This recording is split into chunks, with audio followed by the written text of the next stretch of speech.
the Senate has assured Nigerians that all the nation's oil refineries, please take note of that, all the nation's oil refineries would become operational by December 2024. Vice Chairman, Senate Committee on Petroleum Downstream Sector, Babajide Ipinsagba, gave the assurance on the weekend while speaking with newsmen in Akure, the Ondo state capital. Now, he says that the completion of these refineries will enable the country to meet its domestic fuel demands and also to ensure that internal consumption is no longer a challenge to Nigerians. All right, this is supposed to be good news. Maybe this is why I'm having a good feeling that by December, all the refineries in Nigeria will be operational. Remember that this is something Nigerians have been calling out for, and that the truth is, if we have this in existence, we have our refineries operational, it's going to be a good thing for us all. Every sector will be affected, or should I say impacted. Royal Chief, I don't see you excited about this one. The news is not new to me. It's regular news that they feel like, I think maybe they give them so much money when they did these oversight functions. You must speak. And there's the money involved. You must talk. Why do you say so? Yes, because there was sometime in April this year that they came up that all the refineries will start functioning. Mostly the one in Port Harcourt. The Port Harcourt refinery will be working optimally. And we start checking the level of work done before coming out to deceive Nigerians. You have come up again to say December. We have a few months to December.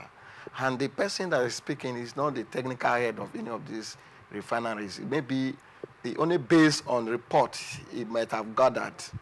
Sometimes this report may not be a realistic report that he has gathered. So for me, it's not something that I will jump up and start praising the Senate for saying that in December this year, all the refineries will start working. I can't clap for them because this is not the first time. Why do you actually feel like he doesn't have a say here? Remember, this is the Vice Chairman of the Senate Committee on Petroleum Downstream Sector.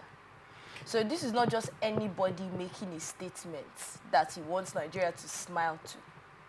Don't you think there's some backing to this statement? Like I said, he's doing his oversight functions, but for me, it's never a reality. This is not the first time that a Senate committee chairman has been giving us hope. But for me, I don't see it as necessary at all, because before you come out with this, giving us percentage, this one is 90% completion, this one, it's not realistic at all. Because if you go there and discuss with the technical head carrying out these rehabilitations or all that, they will tell you the reality on ground. So why giving us unnecessary smile, unnecessary hope? Why can't we wait till that December and say we are commissioning it, it has started working? This is what Nigeria wants to see. This is what we want to see. For how many months now will be giving us hope? That hope for me, it is not what we are expecting now. I want to hear that the refineries will start working this morning, and it has been working, and it's working. So if it's not working, Nigerians don't want to hear. We don't want to hear stories because we elected them to effect change in the system. We elected them to effect a positive change in all areas of our economy, all sectors of our economy, mostly on these refineries issues that we are talking about, PMS and all that every year and then in this country. So I would rather advise the Senate Committee on Petroleum Downstream to go and do more work on how this thing be a reality, on how this thing will work for the benefit of all Nigerians. Okay, before we get to what they should do, why do you think this has been the case? Because you said for some months now they have been promising and giving Nigeria. It's not really months. This has been going on for years. We have heard it. We have heard different people come out, different top stakeholders come up to tell us, look, the refineries will be functional before the first quarter of next year, or before the second quarter of next year, or before the last quarter of the year. Okay, then we get to that point that we hear, or before the next quarter of next year. So why do you think it keeps happening over and over and over again? The actors have failed to prosecute those who felt that they are undermining the trust Nigeria gave to them to manage these affairs. Because I have not seen over the years, within the shortest period, that I start following up Nigerian politics and the happenings in this country, I have not heard that one person has been prosecuted in related to what is happening in our refineries. So what do you think, what do you expect when other government, the Buhari government came and gave us a lot of promises concerning our refineries?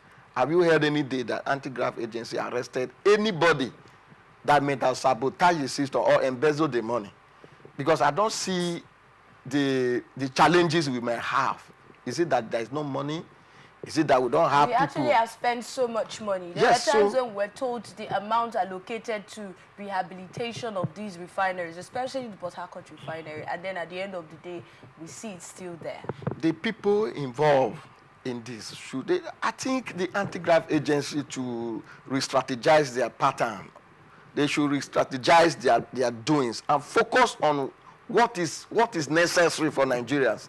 They should focus more and look inward and look at the people that have been given the responsibility. What are they doing? Apart from the Senate committee, which is just a oversight functions. It cannot order direct. It cannot order give directive.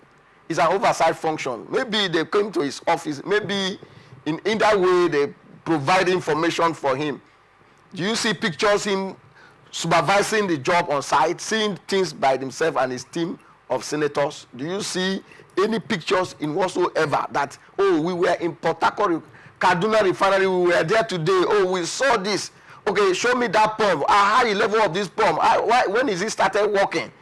This one. So these are what I think the anti-graft agency should spring into action and arrest those people that is making this our refineries not to work, because they are not ghosts, they are human beings. Nigerians are not really happy about the fact that we have to import fuel when we have crude oil here. We export the crude oil and then we import the fuel more expensive than we export. It's quite a laughable experience. But Nigerians are not really happy about that because it is affecting every other sector.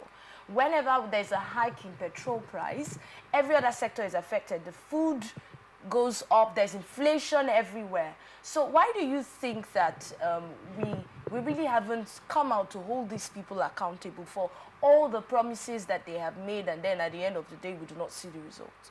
When we talk about continuity in governance, this is one thing that government need to take serious. Continuity in government. Some persons can come in with another idea on how to make this thing work. It might be quite different from the other person's own. So, for instance, Buhari started it. Is Mr. President's team of engineers or advisors and all that also implementing what Buhari has done, or they want to do their own part? These are areas we talked about continuity in governance. When you have continuity in governance, the result is there. You get result as easy as possible.